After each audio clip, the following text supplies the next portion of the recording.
Welcome into part 2 of the Week 12 preview. We're looking at the last 6 games of the Sunday/Monday night slate. We already have 4 games in the books. Brian, overall impressions of the 3 Thanksgiving games and the Black Friday game. I feel like they were all easy games to pick. Now, one of them, obviously didn't turn out how we thought, but I think they were all not very entertaining games except for that one. Yeah, my fantasy takeaway from that is start your studs. Start Christian McCaffrey, start Tyreek Hill. Man, Ayuk's got to be creeping into that category at this point. He's definitely like an easy start, like he had been, but it's kind of like, man, he's really showing out this year. There's a lot of good stuff going on already. Dak is the man, QB1. No, I don't know if he is, but he should be. He's been on a tear. I mean, he's QB6, and that's not including this Thanksgiving game. So he'll definitely bump up. Yeah, it's the San Francisco thing's kind of crazy because I actually made a video about it. Just like can they all be fantasy? Can they all pay back to where we were drafting them? I think it was the only team that had 4 skill position players in the top 6 rounds, first 5 or 6 rounds. And it's like, man, can all these guys really pay off? And right now, you have McCaffrey, obviously RB1. Ayuk going into this week was wide receiver 14. Debo was hurt, but he's still averaging double-digit points in half PPR. So he'd be a top 20 guy. And then Kittle was tight end 3. So it's kind of crazy to see them all being able to sustain it, Yeah, I almost had a little revisionist history there for a second because I was like, what about Miami? But Tua was getting drafted later because the scares, because it would have been Tua and Tyreek and Waddle and ETN were all in the first 6. Hindsight though, Tua wasn't there. Well, yeah, I was not even counting quarterbacks. It was because there are a couple of teams like the Chargers. You had Mike Williams, Eckler, Herbert, Keenan Allen. I was just thinking wide receivers, tight ends, running backs. 49ers were the only team. I forget who, because Miami. You said ETN, but I think you're confusing him for Mostert, and Mostert wasn't even close. I am mixed up. Yeah, so they only, they were just 2 guys.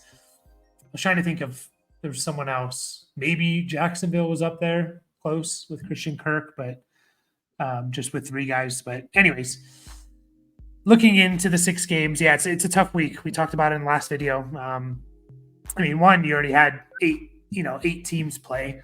And just a lot of tough matchups. I think a lot of it's because it's a lot of divisional games as well. So we're going to start off with the Rams Cardinals divisional game, over under 45, and the Rams are favored by 2.5. Brian, who do you think wins this game? I went with Arizona, but who do you think wins? Yeah, we picked Arizona too. Just that divisional stuff, just the rivalries and everything like that, it's for real. People know how to play each other for sure. I mean, we saw it with the Packers and Lions game yesterday. So I went Arizona because we got Kyler back and let's go Arizona. Ruin your draft pick.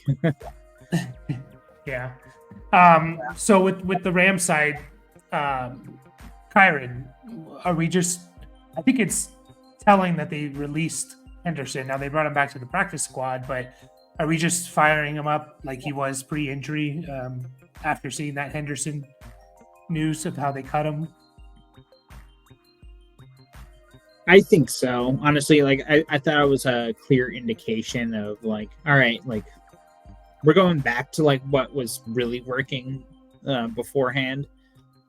And Henderson was just the Band-Aid. It's kind of cold-blooded a little bit, but it is a business, so I get it. But yeah, as far as starting Kyron, I think that like if you haven't been starting him, obviously like with on IR and everything, like if you're getting by okay without him, then maybe you hold off a week. But I'm definitely throwing it in my lineups as a flex for sure with the potential. I was really hoping Cup was going to miss actually for Kyren specifically, because we saw what he did there in the pass catching game and everything, and he wasn't as relevant when Cup came back from his injury. So there is definitely risk there, but I guess we'll just kind of have to see. But you got to put on your big boy pants to fire up Kyren, which I'm definitely doing this week. Yeah. I mean, last time he played, it was against Arizona, and he ran for 158 yards. And I think that was basically all in the second half. It was like he had nothing, and then they just ran the ball. Cardinals third most points to running back, so I'm fine with firing him up as a top 20 guy. The wide receivers, how I play, if Cup's playing, I'm starting Cup, and I'm still starting Puka. I know there's risk. He could get hurt. He could leave the game early. It's a good matchup. I'm still starting both these guys up. I know people are talking about like we haven't seen Puka and Cooper Cup have like a good game together. We also haven't had a really good sample size because with Stafford, Cooper, Cup, and Puka, I think we've only had like one or two games, I think, with all three of those guys healthy. So I think it's possible. I definitely do. And I don't know about you, but how I play, I'm starting them both and not worrying about it. Would you do the same, or are you hesitant on one of them?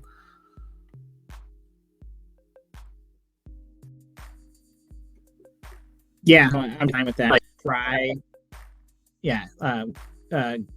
If Cup's on your bench, and he goes off, you're gonna be sad about that for sure, because he's Cooper Cup. You know, like he can get it done. So you definitely start him. If he says he's healthy, then you say he's healthy and you put him in your lineup.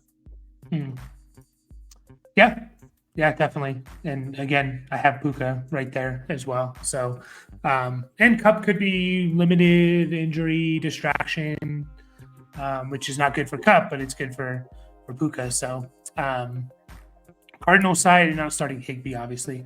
Cardinal side of things, we have, Kyler. He's always an interesting one just because a lot of people have another quarterback because you had to, right? So, the biggest questions to me, and we already talked about it, like, and I agree with you, I would start Stroud over Kyler, but like Kyler versus like Trevor Lawrence versus Josh Dobbs, that's kind of where I'm kind of up in the air about. So between specifically those three, do you have any lean there with Kyler, Lawrence, Dobbs? Yeah, I think I'm leaning Lawrence. I don't know. It's tough. I think I'm gonna go with Lawrence, and then Kyler and Dobbs are basically a toss up. Like they both have the rushing floor and everything, and the rushing ceiling. Quite honestly, so like that's great. But if I was a betting man, which I am, I'm just gonna bet on Lawrence. Yeah, it's probably safer, to be honest. It is funny though, like Kyler, half his points have come through rushing. He has 80 yards rushing and two rushing touchdowns, so that's 20 points, and he has like 40 on the year. So yeah, I think I agree with you there. I probably lean Kyler over Dobbs just for the upside, but I'm not. It's kind of a coin flip because they both run the ball. Marquise Brown's a tough one. Like we thought he would smash with Kyler coming back, and hasn't had more than I think it's 5 points. I'm just double checking right now. He hasn't had more than 4.5 points 3 straight weeks. So he's absolutely killing you if you're starting him. I'm benching him until I see something. Of course, unless I'm like super desperate. But I think I'm benching Marquise Brown at this point. Do you have him ranked a little higher, maybe in 3 wide receiver leagues? I mean, in three wide receiver leagues, like you're probably flexing him, like just because we've seen what he can do in the past. But yeah, like the past was a long time ago for sure. Mm. We want to see him be Kyler's dude all over again, kind of a thing. So I'm fine with putting him on the bench for now. And plus, there's the slight wrinkle, whether you buy into it or not, with Michael Wilson coming back. Oh no, he's actually been ruled out as I'm pulling him up. I thought he was on track to come back. All right, well, I guess that might bump up Marquise Brown a little bit, but not enough to where I'm like confident in starting him. Like I'm fine keeping him on the bench for a week and playing someone else. Yeah, something to acknowledge is when they played Atlanta, Kyler's first game back, he should have. Marquise Brown was wide open for a 30-yard touchdown, and Kyler just overthrew him. Like he should have had a pretty decent. He would have had like 60 yards and a touchdown or something, so he would have been okay with it. But yeah, we're at the point if you need to win games, man, you can't get the 0 points type of thing. So, and I kind of feel the same way. Like Rondell Moore, Greg Dortch. Are you interested in either one of those, or between those two, is there one you prefer? I don't know. Like I definitely would lean Rondale just because of the history and stuff. Like I mean, just look at what Rondale did last year with Kyler. Like he was the dude, and Dortch was only relevant when Rondale was out. So like, I'm not starting either one of those guys though. Like Rondale's a fine bench piece for now. You know, see if they get their chemistry back. You know, Kyler's only played 2 games, so let's see how this offense functions. I guess like let's get a little more clarity is what I would say. Yeah, I agree there. So tough on Arizona. Oh, James Conner, we kind of totally skipped over him. He hasn't been catching passes, which is a big concern. I think I'm still gonna have him out there at least one more week because we know what he's capable of. But if he's not going to get the passing work, you know, he did get 3 targets and 2 catches last week, but I think he has 5 targets, 10 targets 10 catches on the year. You know, he's missed games, but that's just not what we're used to with Connor. They're taking him out on 3 down sets too. Mm-hmm. Like, so it's not just that he's not catching passes, is that they're not expecting him to. He's not playing those plays. So yeah, like, I mean, I think you're still starting him as like a low end RB2 just because like, you know what the upside is there, you know, like what if the Cardinals look like they did last year all of a sudden kind of a thing. And, you know, sometimes they do make those switches where they're kind of go back to roots a little bit. Like, I don't think you're necessarily benching James Conner, but you got to temper expectations. Do you like Conner or the Steelers guys, Warren and Najee? I'll go Conner there. Touchdown upside. Yeah, and we are, again, half PPR. What about Conner or the guy we're going to talk about next in Jerome Ford playing Denver? I'll still go with Conner there. Okay. So yeah, he's a tough RB2 for us, and we'll see after this week. It is a little concerning though that he's not catching passes. So Trey McBride, I'm starting, just the potential. Even last week, not a great game, but he still was like 4 for 50 or something like that, which you'll take. So onto the Browns and the Broncos. Over unders 36. Yep. Will you pause real quick? So on to the Browns at the Broncos. Broncos are favored by 1.5, which I was a little surprised about. Over under is 36. We'll start with the Browns. I guess the real questions are, you know, well, obviously the running backs, Jerome Ford and Kareem Hunt. Now, I probably want to avoid Hunt if possible. Jerome Ford, they're so tough because I think Ford's still the guy. I think he was getting goal line work, if I remember correctly. and he had 5 targets, and he's had 13 targets over the last 3 weeks, which is encouraging to see. 5 with DTR as well, so maybe that's a trend. DTR's throwing to the these short targets and things like that. I'm still going to start Ford. I think for the most part, Denver is very bad against the run. I know their defense has been improving overall, but they do give up the most points to running backs. So I'm gonna start Ford in this matchup. How are you feeling about Jerome Ford? Yeah, honestly, like I think whatever you say for Ford can kind of go for Hunt to a slightly lesser degree. I do like that you pointed out that Ford has 5 targets last week, and Hunt had 3 also. So it's not necessarily like one man's job. Like it does seem like DTR might be tossing them that way a little bit, little check down action, which is great.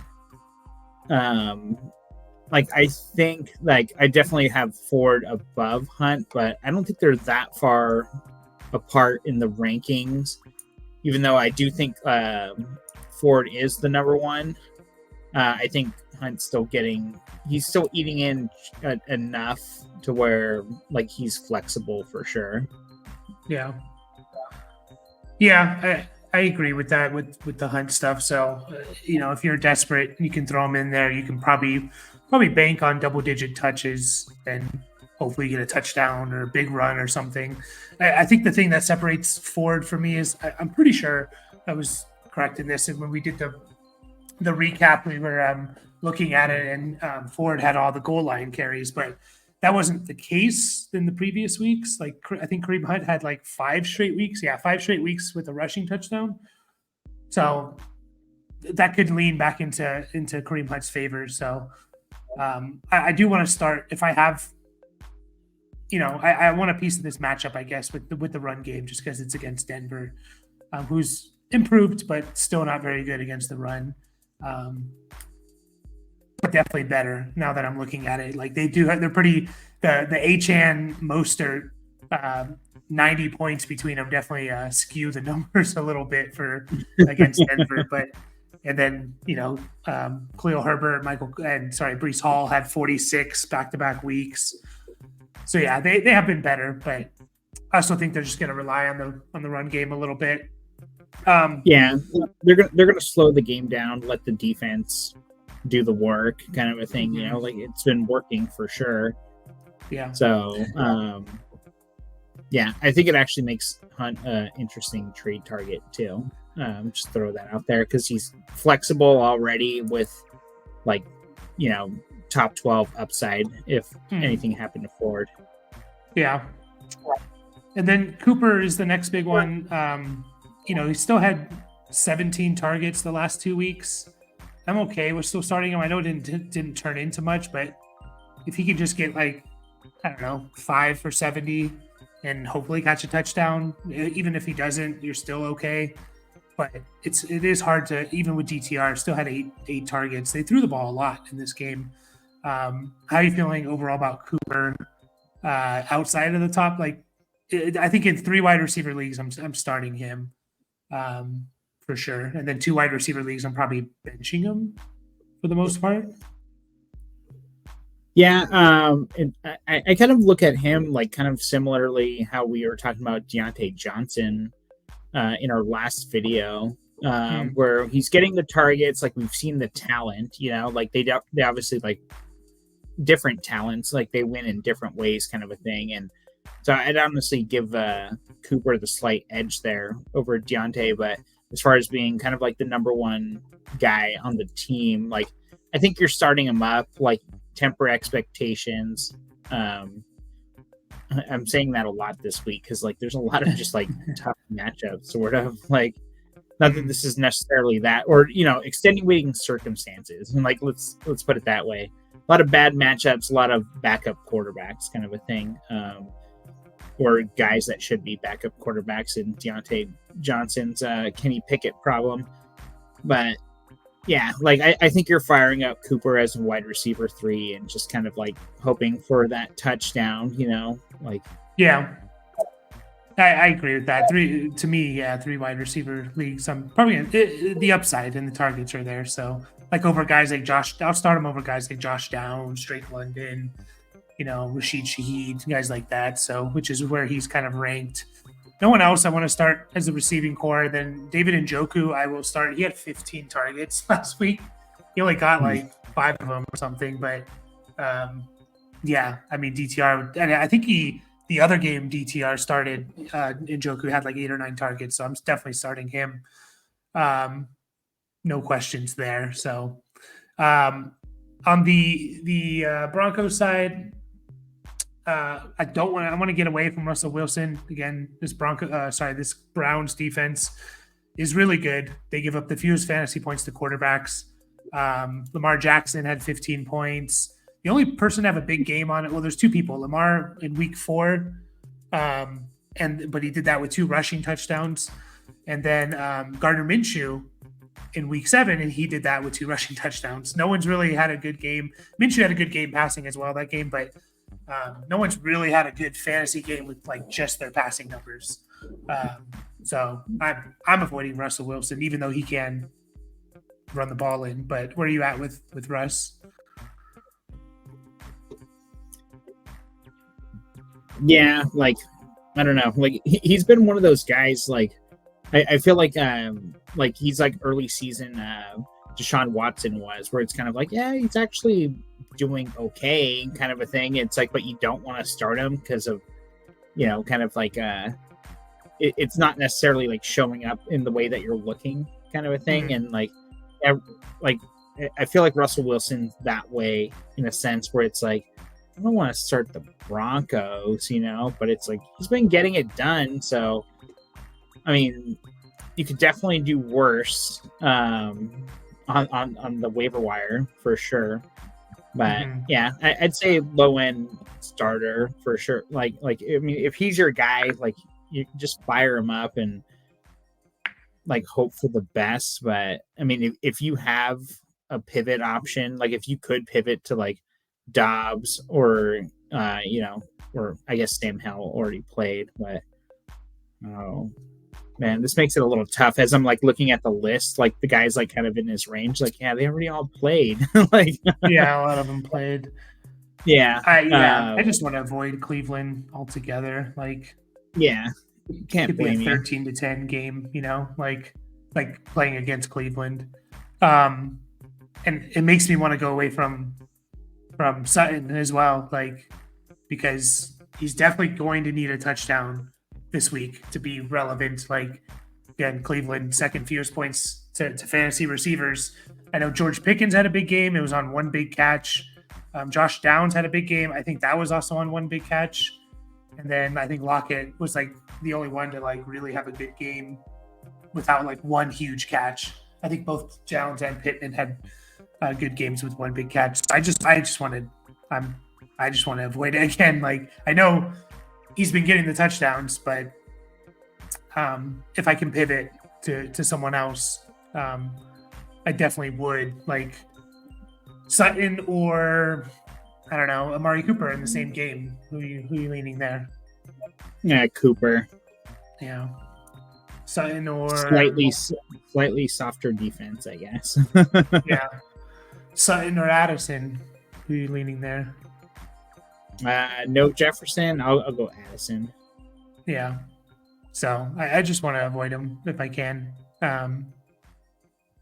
And I think that's it for the Javonte. It's another one, man. Just such a tough freaking matchup. Like, yeah, I was a little discouraged about his. I thought his usage was getting to like, all right, like Javonte's like a no-brainer start. And then last week, he fell back below 50%. How are you approaching Javonte? Like Steelers guys or Javonte? James Conner or Javonte? What are you thinking? Yeah. With all those? Steelers guys, Jesus Christ. No, I remember we were watching this game together, and it was just like, dude, why'd they pull Javonte and put in like why is Samaje Perine and like Jaleel McLaughlin in there? Like it was very much like like, what the hell is going on? Like, Javonte can catch the ball, like that could all be his too, So I don't know what's going on there. Up against this defense, like Javonte is definitely like a flex. Like I wouldn't even call him an RB2. Yeah, he's tough, man. You said Javonte over the Steelers guys, or Javonte versus the Steelers guys was the question, right? Yeah. It's like I'll start Warren, but not Najee over Javonte. James Conner. I'll start Connor.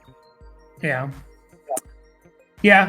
I guess the one thing is I don't think the Browns are going to blow them out with DTR, so he should get a lot of touches. It's just I think it could just go for nothing. So, like you've been saying, temper your expectations there.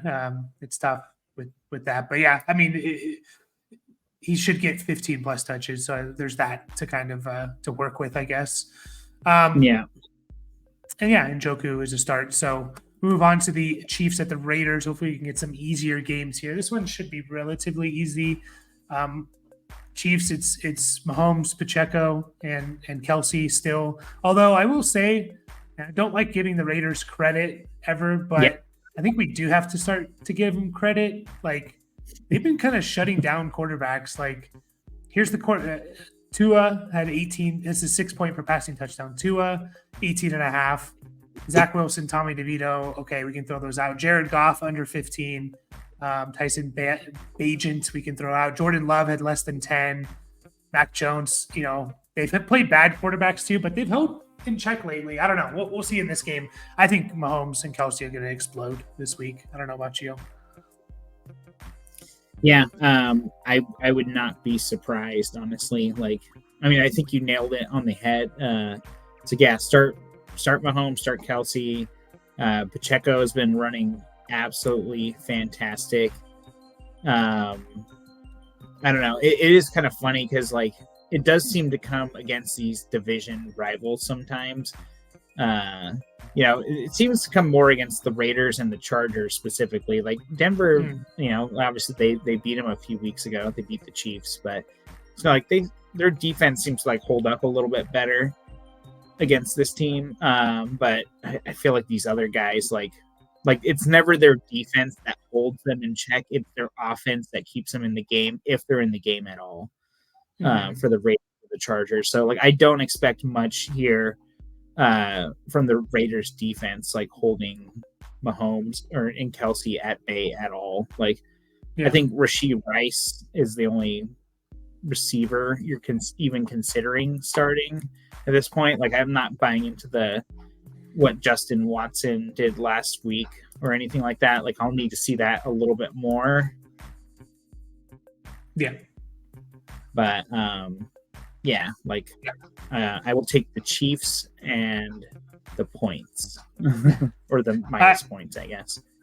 It is funny though. You talked about Pacheco, and I kind of agreed with you. And then I look, he's had 3 straight weeks of under double-digit points in half PPR. So if he doesn't get the touchdown or catches, which he hasn't the last 2 weeks, only 2 targets the last 2 weeks, he's just kind of a trap back. Like he gives you 19 carries for 80 yards, no touchdown, no catches. It's 8.9 points. Like it's kind of a crappy week, even though it's a good rushing game. So for sure. I think the thing that makes him a little bit better than a trap back, because trap back with like a star next to him, is that he's on the Chiefs and they're going to be in the red zone. So like they don't necessarily like run, like they're not rushing for touchdowns. Obviously the Chiefs aren't, they throw them to Kelsey and whoever else is open, kind of a thing.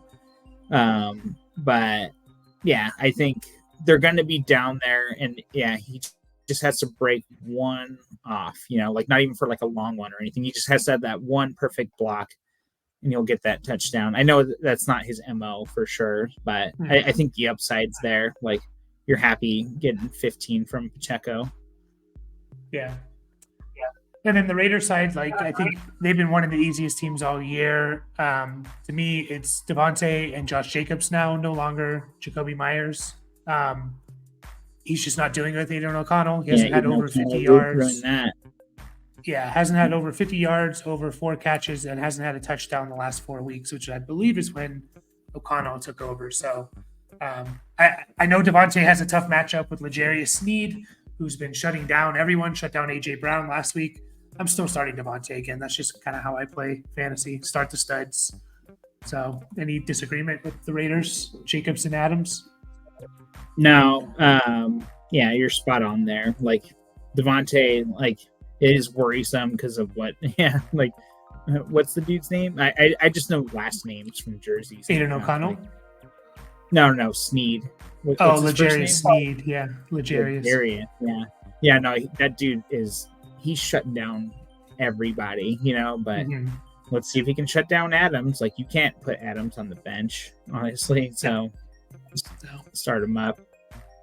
And Jacobs is also concerning, has 3 targets in the last 3 games, so but I'm still starting him, so hopefully they get back to throwing him the ball. Yeah, he's playing over 75% of snaps, so you're starting him for sure. Look, it's him. He is the backfield, so.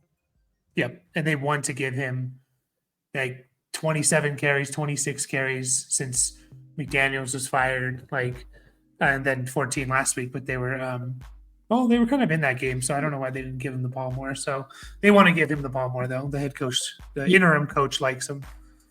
Yeah, I'm going to say Jacobs has 5 targets at least this game because they're going to be throwing to try and keep up for sure with that defense. Yeah. They're going to have to try out different things. Like they know Jacobs is reliable there. They just haven't been using him that way. But he can get it done. Yeah. On to maybe one of the better games.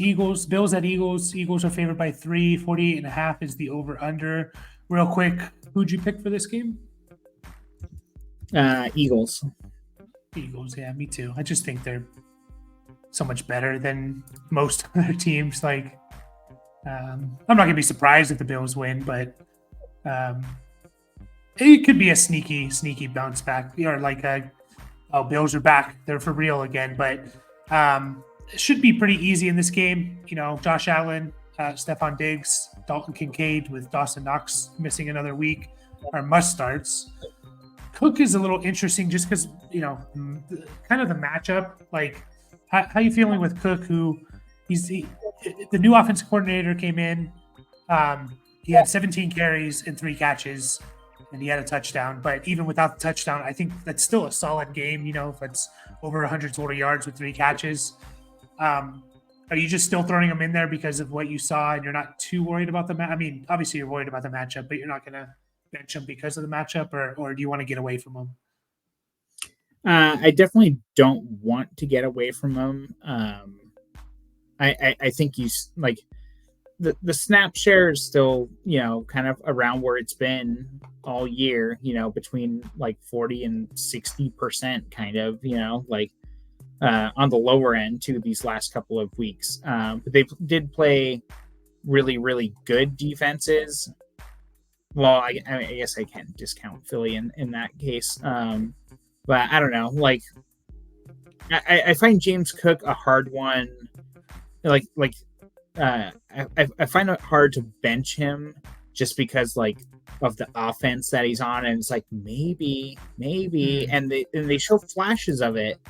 It's where it's he had 20 touches this game. He's not the 12, 13, 14 touch guy necessarily. It was kind of it seemed it was going to be. It's 10 attempts, 10 rush attempts and a couple of targets and stuff. And I feel like they really want to get him going, and I really feel like they need to get him going. I think it was 2 weeks ago against Denver where it seemed like every time they took him off the field, their offense would kind of stutter, and not saying he's the key to unlocking it, but I really do like James Cook in general, and I want to see a little bit more from him. So I'm not shying away.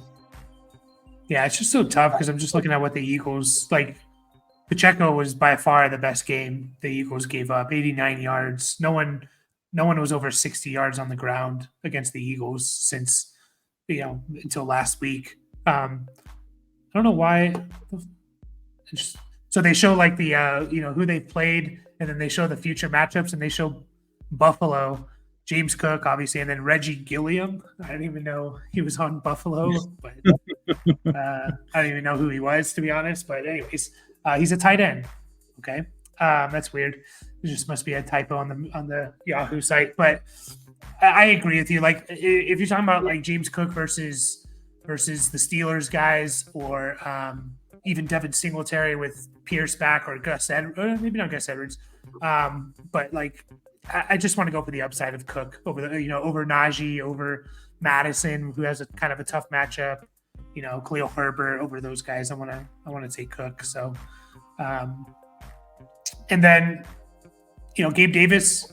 If you're down a lot of points, this could be a week where Eagles secondary is not very good. So he could. This feels like a Gabe Davis like huge. They give up the most points to fantasy wide receivers, which is surprising. And yeah, it just feels like this is going to be. I mean, MVS, he should have caught that ball. Should have caught that 50-yard touchdown. Like that's what Gabe Davis can do. Yeah. So I have a feeling it's always risky. If you're winning and you just need safe points, don't start them. But if you're down, go for the upside. What are you thinking there?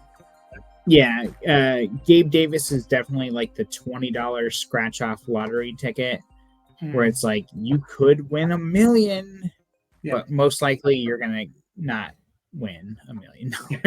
Like that's kind of what it's been like over the last like 6 weeks, basically. Like, and that's kind of what he's always been. We kind of know like what he is like. I mean, you summed it up perfectly. If you're down, like, and you need some points, Gabe Davis can get you those points for sure. Like no one else can for like at where you're starting him. So yeah, you guys know what you have with Gabe Davis. Yeah, and Khalil Shakir is another guy I've been bringing up. Like I would still roster him, and he's been performing and on the field since Dawson Knox has been down with the injury. You're going to get one more of that. Could be a shootout, and basically everything we said about Gabe Davis, it could just be Khalil Shakir that does that. So just someone to keep an eye on. Again, that's kind of a ballsy move there, so I wouldn't do it, but at least roster him because he could be their second best receiver. Eagles always easy. It's Hurts, Goddard's out. It's Hurts, Smith, and AJ Brown. I don't know really what else to say about them. There's really no and Swift. Sorry, Swift what about Swift? No, still starting Swift for sure. Yeah. So we could just move on. We don't need to spend time on them. They're easy. 2 more games: Ravens and Chargers. Should be another good game. Hopefully, we have the Ravens favored by only 3.5, which is a little surprising. Over unders 48. Obviously you're starting Lamar. Gus Edwards feels like he's a must start at this point. Like, are we still excited about Gus Edwards? I think he still has his touchdown streak going. No. Well, wait. Yes, sorry. Yes, he has 1, 2, 3, 4, 5 straight games with touchdowns. So, and 3 of those were multiple touchdowns. Yeah.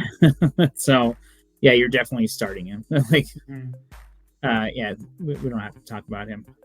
Yeah, he's Jamal Williams. Like you don't really bank on touchdowns year to year, but in season you can, and he's getting touchdowns, and they're going to be at the goal line for sure. Zay Flowers is interesting because his big week 1, which everyone fell in love with him and had him ranked like top 20 forever, and I was kind of like, he hasn't really done a lot since. That was with Mark Andrews out, and Mark Andrews is out, and Chargers defense is terrible. So I am 100% starting Zay Flowers. Okay, I don't mind that move. I'll see your Zay Flowers, and I'll go with the more recent, older toy, the old dusty toy out of the bottom of the toy box, and go with Odell Beckham. Like, I think you got to fire him up. Yeah, I don't mind it. Like with Andrews out and this terrible defense, I don't mind taking a shot on Odell Beckham, like for sure. And Yeah, I was just double checking because I know Flowers popped up on the injury report midweek or start the week, but he full participant. Him, Beckham, and Bateman look like they're playing. So I'm fine with both those receivers, and I don't really want to start Likely because we haven't seen it this year. If you're super desperate, go for it. But we've seen basically two full games with no Andrews, and Likely has 0.9 points in that's standard, but oh no, that's half PPR. He has 0.9 points in half PPR in those two games. So, yeah, where are you at with Likely stash? I mean, I think so. I lost Andrews in a league this last week, and I really wanted Likely, and my wife outbid me, and she's all happy about that too. And so I really wanted to start Likely this week because I was desperate, and I ended up starting Tyler Conklin, and I got 6 points or something like that, which is actually I'm not that sad about because I think that's around where Likely is likely to finish kind of thing. Like, yeah. I'm not super happy about it, but I think you can throw him out there as a desperation tight end replacement, but hopefully you're not in that situation. Yeah, I know Likely was good last year. The one thing I will counter that is they literally had no one last year. It was Likely, and that's it when Mark Andrews was out. Now they have Odell Beckham. Now they have Zay Flowers, even Rashad Bateman as their wide receiver 3. They even have like Nelson Aguilar, like who's he's good as a wide receiver 4. So that's just kind of like that sticks in my head. It's like, well, it was more out of necessity with Likely last year. So yeah. And are we missing anyone on the Ravens? I don't think so. No, I don't think so. Keaton Mitchell, if you're absolutely chasing points and you need a home run, maybe you can throw him in there because it's the Chargers, so who have been better against the run, but you could get a 50-yard touchdown. So, Chargers. How you feel about Herbert? Like, I'm going to read you the list of quarterbacks who you'd start over Herbert, only because it's the Ravens, and the Ravens are legit good. They give up the second fewest to quarterbacks. The only big game they've given up is Josh Dobbs, and that's it. He's the only one to get over 18 points and 6 point per passing touchdown. So the list of guys, obviously, it's Hurts, Dak, who's already played, Lamar, Allen, Mahomes, Stroud over Herbert for sure. Yeah, I think we talked about this last video, and I kind of like was like, I don't know, or no, maybe it was Lawrence actually. Yeah. Oh yeah. No, I think it was Lawrence actually. Stroud. Yeah, it seems safer, honestly. What about Fields and Murray? I'll start Herbert over Kyler. Okay. I don't know if that's like bold or anything, but well, I mean, maybe it's just it's the matchup more than anything. But we also haven't seen so the Ravens played CJ Stroud his first week as a starter, Joe Burrow when he was injured, Gardner Minshew week 3, DTR week 4, Kenny Pickett week 5, Malik Willis week 6. So none of those guys you would be like, holy crap, they shut those guys down. They shut down Goff. They give up a big game to Dobbs. They shut down Geno. Deshaun Watson actually had a decent game, 17 points against them. And then they shut down Jake Browning. So there is a case to be made like, wow, they've just gotten super lucky and they've played a bunch of backups, and or Burrow when he was hurt or Stroud in his first start. So I don't mind it.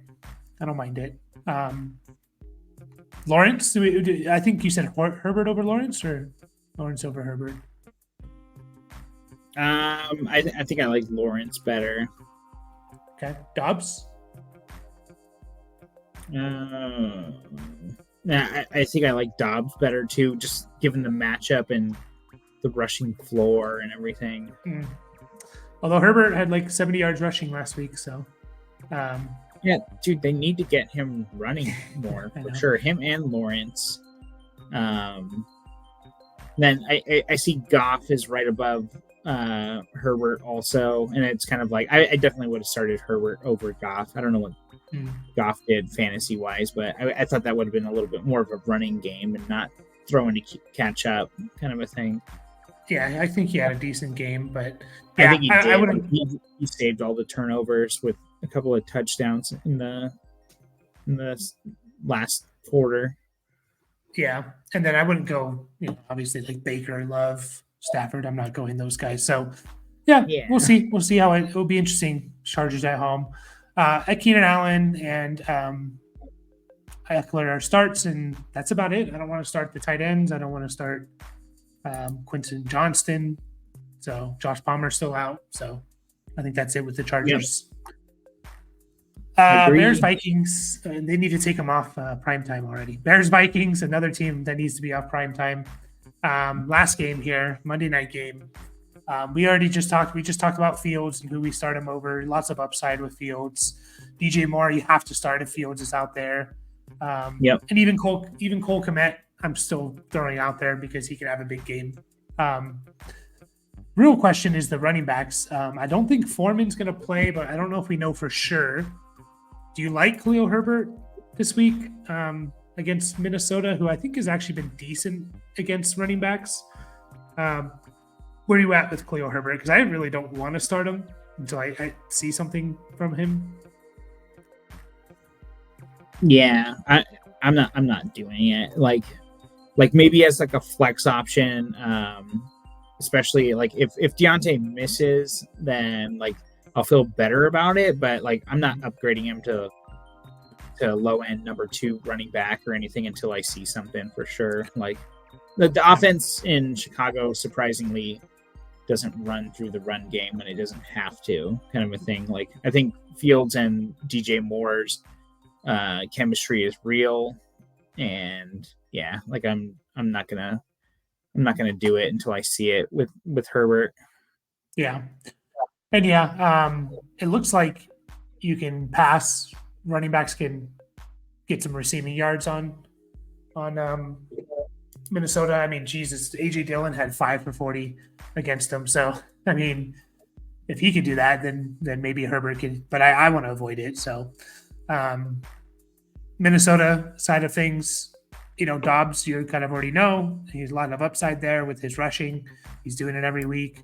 Madison is an interesting one again because, Ty Chandler's there, but it's still kind of Madison backfield for the most part. So definitely not starting Ty Chandler unless you're super desperate like I was kind of last week. But the Bears are surprisingly okay against you can beat them through the air with your running backs. So that's, I don't know, where are you at with Madison? Like, he's going to get 15 carries and you hope he gets catches. Doesn't have a rushing touchdown. The Bears, I believe, have only given up 4 rushing touchdowns. No, 6 rushing touchdowns. Okay, not so great, but they don't give much on the ground in terms of yards. Where are you at with Alexander Madison? Yeah, I think you're most likely starting him, kind of begrudgingly. Not feeling great about it, but I don't know. Like I just feel like you might like, yeah. I mean, the volume's there for sure. Like I don't know if Ty Chandler is really going to eat into that. Like what you said, like it might just kind of become a 1A and a 1B situation where both guys are somewhat viable because they're trying to take something off of Dobbs' plate and not just put it all on his back, not make him throw 500 times a game like Cousins did. But I don't know. Like this offense still, it feels so different, but the same kind of a thing. Like I really feel like the Kirk Cousins injury kind of like ushered in like a little bit of a new era, but it's like how different is it kind of a thing. Like I'm still like a little new to like trying to gauge it all, and I'll probably say the same thing next week, or I guess it won't be next week because they got to buy. But I'll say the same thing in 2 weeks when Justin Jefferson comes back and try and figure out like how all these guys like how all the pieces fit together. But yeah, I think you could do worse than starting Madison. Yeah, and the fact is, like, Madison has had 16 or more carries 3 of the last 4 games, and one game he didn't, he left with a concussion. So you can probably bank on 15 plus carries, and you hope he gets a couple catches. Addison, we like without Jefferson. Obviously, we don't love. We like him. I think 3 wide receivers, I'm throwing him in there. 2 wide receivers, I think I'm benching him. He's just not getting any volume with Dobbs. It's all going to Hawkinson. So Addison, 6 targets. He's had 7 the week before. It's deeper targets, and Dobbs is not the greatest deep ball passer. So I'm 3 wide receivers in, 2 wide receivers. I think I'm out. Yeah, I like that. Yeah, and then Hawkinson is a monster with Josh Dobbs. Like, it's crazy. Although he's not healthy, but Josh Dobbs loves his tight ends for sure. I think someone threw out like, well, imagine Josh Dobbs and Kyle Pitts on the same team. It'd be crazy. So hey, he might be in Atlanta next year. Who knows?